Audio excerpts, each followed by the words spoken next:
A ver, el Estado-nación. Esta idea de que un país es una unidad, ¿no? Toda homogénea, con una sola cultura y soberana. Es una de las invenciones más poderosas de la modernidad. Pero, ¿qué pasa cuando esa invención empieza a tener problemas? Hoy vamos a analizar justo eso. ¿Por qué este modelo parece estar agrietándose? Y sobre todo, ¿qué es lo que podría venir después? Me parece genial esta cita de Milcea Ruiz porque nos hace ver al Estado no como algo que siempre existió, sino como lo que es, una construcción humana. Y claro, como cualquier construcción puede tener fallas de diseño. La pregunta que nos deja en el aire es, ¿será que basta con hacerle algunos arreglos? O tal vez hay que reconstruirlo todo desde cero. Bueno, esta es la ruta que vamos a seguir.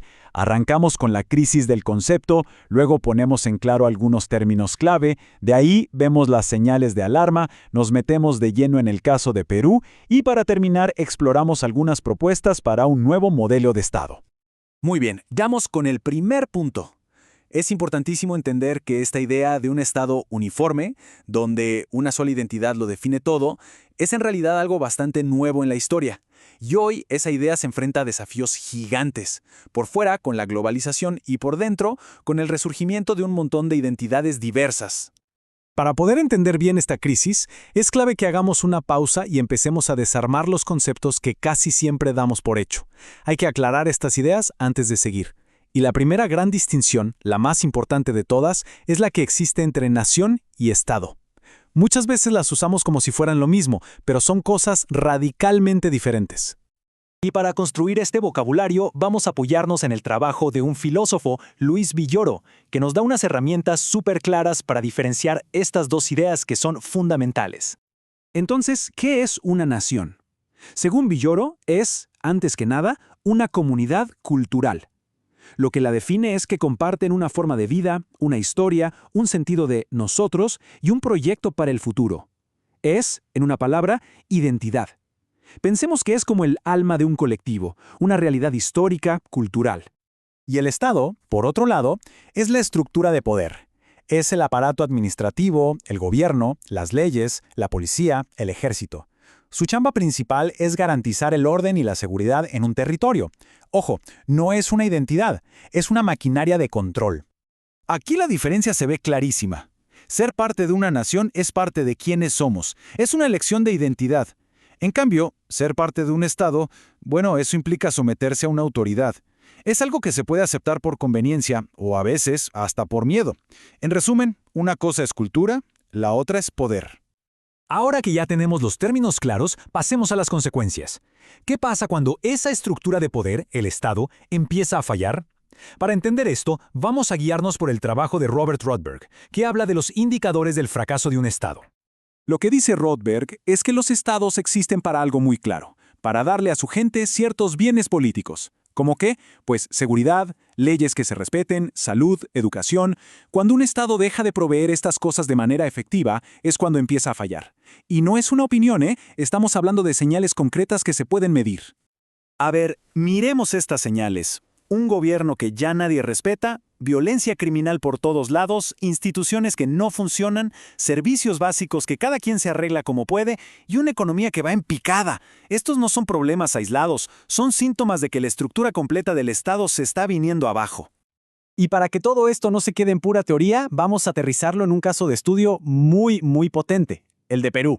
Este país nos sirve como un ejemplo clarísimo de este choque entre el modelo de Estado homogéneo, que se importó de Occidente, y una realidad que es profundamente multicultural. Resulta que en Perú conviven dos visiones de lo que es una comunidad. Por un lado está la comunidad imaginada, que es el proyecto oficial del Estado, una nación de individuos, todos iguales ante la ley. Y por otro está la comunidad histórica de los pueblos originarios, cuya identidad no viene del individuo, sino del colectivo, de su cultura ancestral. El problema es que el Estado moderno se construyó sobre la primera visión, ignorando casi por completo a la segunda. Y esta fractura se nota muchísimo en la idea del sujeto. Para el modelo occidental, el actor principal es el ciudadano, un individuo con derechos. Pero para la visión andina es el comunero, que es parte de un sujeto colectivo. O sea, el que actúa y decide de verdad es el grupo, la comunidad. El poder no se delega a un representante, siempre está en el colectivo. Esta frase de Joseph Esterman lo resume perfecto. No es que el individuo no valga, para nada, pero el protagonista político y social es la comunidad entera. Es una diferencia filosófica gigante, abismal, que el modelo de Estado-nación simplemente no sabe cómo manejar. Y la diferencia se va todavía más a fondo hasta la manera de ver el universo. La visión occidental es antropomórfica. El ser humano es el centro de todo. En cambio, la andina es holística. Todo está vivo, todo está conectado. La pacha, la tierra, no es un recurso para explotar, es un ser vivo. Imagínense cómo eso cambia por completo la política, la economía y la vida misma. Bien, ya diagnosticamos el problema. Ahora, ¿qué sigue? Pasemos a las posibles soluciones. ¿Cómo se puede construir un nuevo pacto social que esta vez sí incluya a todos? Bueno, aquí es donde entra la idea de un Estado plural. Y volvemos a la metáfora de Milcíades Ruiz, que ahora tiene todavía más sentido. La propuesta no es solo cambiar a los políticos de siempre. El problema no es el piloto, es el avión. Lo que se necesita es una reconstrucción estructural, un rediseño del Estado mismo. Entonces, ¿cuáles serían los pasos para esta reconstrucción? Los análisis que vimos proponen 3 ideas clave. Primero, reconocer las diferencias culturales. No para levantar muros, sino para respetarlas de verdad. Segundo, ir más allá de la democracia representativa y buscar formas más participativas, más comunitarias. Y tercero, una idea muy potente: las ciudadanías diferenciadas. ¿Y qué quiere decir esto?